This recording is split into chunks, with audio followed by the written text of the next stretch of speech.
ஓம் சரவணபவா. விருச்சிக ராசிக்கு சனி பயிற்சி பலன்கள் 2025 எப்படி இருக்க போறதுன்னு பார்க்கலாம். மார்ச் 29ஆம் தேதி முதல் சுகஸ்தானமான 4ஆம் இடத்துல இருக்க சனி பகவான் உங்கள் ராசிக்கு பூர்வ புண்ணிய ஸ்தானத்துக்கு மாறப் போறாரு 5ஆம் இடத்திற்கு. இந்த பயிற்சி பலன் என்ன செய்ய போறது? நிச்சயம் வந்து சுக கேடு இவ்வளவு நாள் இந்த 2 1/2 வருஷம் வந்து நெறைய பேருக்கு சிறு சிறு விபத்துகளோ, சில சர்ஜரியோ இதெல்லாம் ஏற்பட்டிருக்கும். ரொம்ப உடல்நிலையில பாதிப்பு ஒரு சிலருக்கு வந்திருக்கலாம். இந்த கடந்த 2 1/2 வருடத்துல ஏதாவது ஒரு காலகட்டத்துல கண்டிப்பா அதிலிருந்து வெளியில தான் வந்திருப்பீங்க, விருச்சக ராசிக்காரர்கள். இந்த பயிற்சி பலன் வந்து நிச்சயம் அதுக்கான தீர்வு. உடல்ல வந்து நல்ல ஒரு முன்னேற்றத்த பார்ப்பீங்க. அதுக்கான தீர்வு, நல்ல ஒரு மருத்துவர அணுகுறதுக்கான அமைப்பு, அதுக்கான ரெமெடி கிடைச்சிரும். கண்டிப்பா இந்த காலகட்டம், இந்த மாற்றம், இந்த மார்ச்சுக்கு அப்புறம் உங்கள் உடலுக்கு இருக்கிற பிரச்சனைகள் வந்து கண்டிப்பா தீர்வுக்கு வந்துரும். அதேபோல கல்வி ஸ்தானமான 4ஆம் இடத்துல வந்து இந்த சனி இருந்தது, கல்வியில மந்த நிலைய வந்து மாணவர்களுக்கு குடுத்துருக்கும். ஒரு சிலர் வந்து தேவையில்லாத சவகாசத்தையும், காதல் வயலாம் பட்டிருப்பீங்க. அதெல்லாம் இப்ப ஏன் பண்ணோம்? எதனால? அப்படின்ற ஒரு விஷயம் இந்த கிரகநிலைகளால ஒரு சிலருக்கு இந்த மாற்றத்த வந்து குடுத்துருக்கலாம். இப்ப அதுக்கான மாற்றமெல்லாம் இப்ப நான் ரொம்பவே மனம் திரும்பி திசை திரும்பி படிப்புல வந்து கவனம் வரும். அதே மாரி சின்ன சின்ன குழந்தைங்களுக்கெல்லாம் வந்து உடல் சுகைவினத்தால கல்வி வந்து தடப்பட்டிருக்கலாம். ஒரு காலகட்டத்துல ஒரு குழந்தைங்களுக்கு என்னென்ன அந்த வயதுக்கு ஏத்த ஒரு இத வந்து அவர் குடுத்திருப்பாரு. இந்த சனி பயிற்சி, இந்த 5ல வர சனி என்ன செய்வாரு அப்படின்ற ஒரு முக்கியமான இந்த வருட கிரகங்கள கணக்குல வச்சுக்கணும். இந்த 2 1/2 வருடம் வந்து இந்த குரு பயிற்சியும், இந்த ராகு கேதுவான இந்த வருட கிரகங்களோட பயிற்சியும் நம்ம வந்து கணக்குல வச்சு சொல்லும்பொழுது, இந்த குரு வந்து உங்க ராசிக்கு 8ஆம் இடமான மிதுன ராசியில வந்து மேக்கு அப்புறம் பயிற்சி ஆகுறாரு. ஏப்ரல் கடைசியில வந்து அவர் பயிற்சி ஆகுறாரு. இந்த 8ல வர குரு இனம் புரியாத ஒரு பயத்தையும், கவலையும் குடுக்கும்.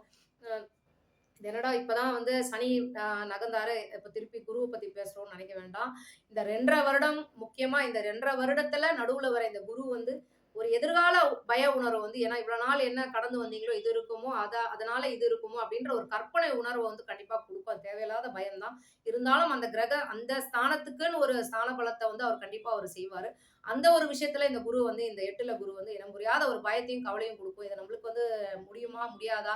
இல்ல ஏதோ ஒரு ஸ்டடீஸ் போறீங்க. அந்த இடத்துல குழந்தைங்களுக்கு அந்த ஒரு உணர்வு வரும். இது நம்மளால முடியுமா? நம்ம கெப்பாசிட்டி இருக்கா இதுக்கு? அந்த ஒரு பயத்த வந்து அவரு ஏற்படுத்துவாரு. மத்தபடி ஒண்ணும் இது இல்ல. இந்த காலகட்டத்துல இந்த சனி வந்து 5ல இருந்தாலும், இந்த குருவானப்பட்டவர் நடுவுல வந்து இந்த தை மாதம் வரைக்கும் கண்டிப்பா வந்து வர தை மாதம் வரைக்கும் இந்த பயிற்சி வந்து இந்த இந்த குரு இந்த ஏப்ரல்ல இருந்து ஜனவரி வரைக்கும் கொஞ்சம் இந்த பிரச்சனை வந்து வந்து வந்து உங்களுக்கு போகலாம். மத்தபடி பார்த்தீங்கன்னா, சனியால ஒரு நல்ல ஒரு பிராப்த பலன வந்து சனி பகவான் உங்களுக்கு வாரி வழங்குறதுக்கு ரெடியா இருக்காரு. இன்னும் சொல்லப்போனா அவரு வந்து குருவோட நட்சத்திரத்துல வந்து இப்போ பிரயாணம் பண்ண போறாரு. ஆல்ரெடி அவர் வந்து புரட்டாதியில இருக்காரு. மீன ராசியான உங்கள் ராசிக்கு பூர்வ புண்ணிய ஸ்தானத்துல மீன ராசியில பிரயாணம் பண்றது ரொம்பவே நல்ல பலன். சூப்பரா இருக்கும். அதே மாரி ஏன்னா உங்களுக்கு வந்து தனத்துக்கும் அ அ பூர்வ புண்ணியத்துக்கும் அதிபதி யாருன்னா குரு. அந்த நட்சத்திரத்துல சனி பிரயாணம் பண்றது அற்புத பலன். இது நடுவுல சொன்ன விஷயம் வந்து குரு கோச்சார குருவோட பலன். இந்த சனி பிரயாணம் பண்ற ஒரு விஷயம் ரொம்ப அற்புதமான ஒரு பலன வந்து நீங்க அனுபவிக்கிறதுக்கான காலகட்டம். ஏன்னா தனத்துக்கும், பூர்வ புண்ணியத்துக்கும் அதிபதி. இந்த குரு நட்சத்திரத்துல இவரு பிரயாணம் பண்ணும்போது நல்ல இந்த 1 வருடத்துக்கு நெறைய நல்ல விஷயங்கள்லாம் உங்களுக்கு நடக்குங்க. அதேபோல இந்த பொதுவா வந்து விருச்சக ராசிக்கு சொல்லணும் குணாதிசயங்கள அப்படின்னு சொல்லணும் அப்படின்னா, வாக்கு வன்மை பொருந்தியவர்கள். ஏன்னா விருச்சகத்துக்கு வந்து காலபுருஷ தத்துவத்துக்கு 9ஆம் இடம் தனுசு வந்து வாக்கு ஸ்தானாதிபதியா வராரு. அதனால நிச்சயமா வந்து வாக்கு வன்மை உடையவர்கள் வந்து இந்த விருச்சக ராசிக்காரர்கள். அதே மாரி பூர்வ புண்ணிய ஸ்தானாதிபதி யாருன்னா குருவே வராரு. அதனால குரு பலம் வந்து இவருக்கு ஜாதகத்துல இருக்கிறது 2வது பட்சம். இருக்குதோ இல்லையோ இவங்களுக்கு இந்த லக்னத்திலயோ, இந்த ராசியிலோ பிறந்தவங்களுக்கு இந்த குரு வந்து வாக்கு வன்மைய குடுத்து, பெருந்தன்மையான ஒரு பேச்செல்லாம் வந்து இவங்க கிட்ட எதிர்பார்க்கலாங்க. ரொம்ப பெருந்தன்மையா பேசுவாங்க. பெருந்தன்மையான ஒரு ஒரு சபையில வந்து ஒரு பெருந்தன்மையான பேசுறதுக்கு யாரு அப்டின்னா, இந்த ராசிக்காரர்கள குறிப்பிடலாம். ராசி லக்னக்காரர்கள குறிப்பிடலாம். அந்த மாரி அந்த அந்த ஒரு சபை நாகரிகத்தோட பேசுறது, அவங்களோட அவங்களோட மத்த கிரகங்களோட சஞ்சாரப்படி கோவப்படுறதோ, ஹார்ஷா பேசுற விஷயம்லாம் வேற. பொதுவான பலன வந்து உங்களுக்கு நான் சொல்றேன். அதேபோல பார்த்தீங்கன்னா, இந்த ராசிக்கு பாக்கியாதிபதியான சந்திரன் தன்னோட ராசியிலே வந்து நீச்சமாகறதுனால, தாயார், தந்தையார் வந்து எப்பவுமே வந்து இவங்களுக்கு வந்து பலவீனம். தாய், தந்தை வந்து எப்பவுமே வந்து கொஞ்சம் இவங்களுக்கு பலமும் அவங்க தான், பலவீனமும் அவங்க தான். அதே மாரி இந்த விருச்சக ராசியில ஒருத்தர் வந்து பிறந்திருக்காங்க ஒரு குடும்பத்துலன்னா, அந்த தாயார் வந்து நிச்சயம் வந்து ஒரு என்ன சொல்றது? ஒரு தியாக உணர்வு உள்ள ஒரு பெண்மணி தான் அவங்க. சொல்லணும் அப்டின்னா. ஏன்னா விருச்சக ராசியோட தாயார்கள் வந்து எப்டின்னா, தன்னோட வாழ்க்கைய கூட நெறைய தியாகம் பண்ணிடுவாங்க. தன்னோட பிள்ளைக்காக நெறைய விஷயத்த வந்து அவங்க ரொம்ப கவனமா ஒண்ணு ஒண்ணு பார்த்து பார்த்து அதனால ஒரு ஒரு சில மன வருத்தத்தையும் அவங்க ஆளாவாங்க. அது வந்து அவங்களுக்கான ஒரு இது.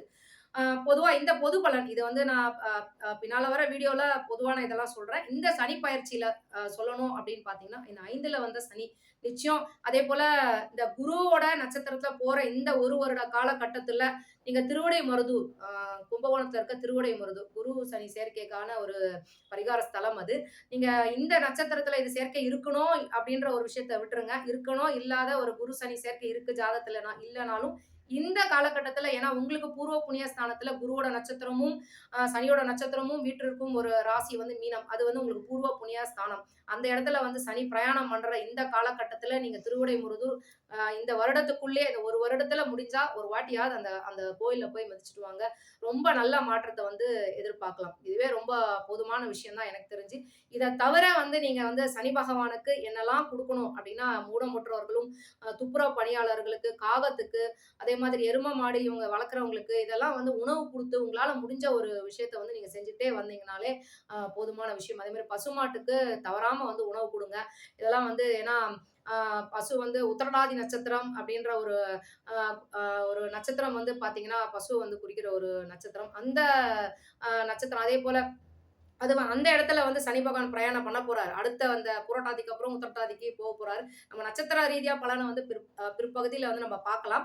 இது வந்து பொதுவா இந்த பரிகாரத்துக்காக இதெல்லாம் நான் கொண்டு வந்து உங்களுக்கு சொல்றேன். இதெல்லாம் இந்த இந்த காரணத்துக்காக இத குறிப்பிட்டு சொல்றேன். அது மாரி திருவிடமுருது கவனமா அத போயிட்டு வந்துருங்க. இந்த 1 வருடத்துல ஒரு தடவையாவது நீங்க அந்த கோயிலுக்கு போயிட்டு மிதிச்சுட்டு வாங்க. ரொம்ப அற்புதமான பலன நீங்க எதிர்பார்க்கலாம். நன்றி.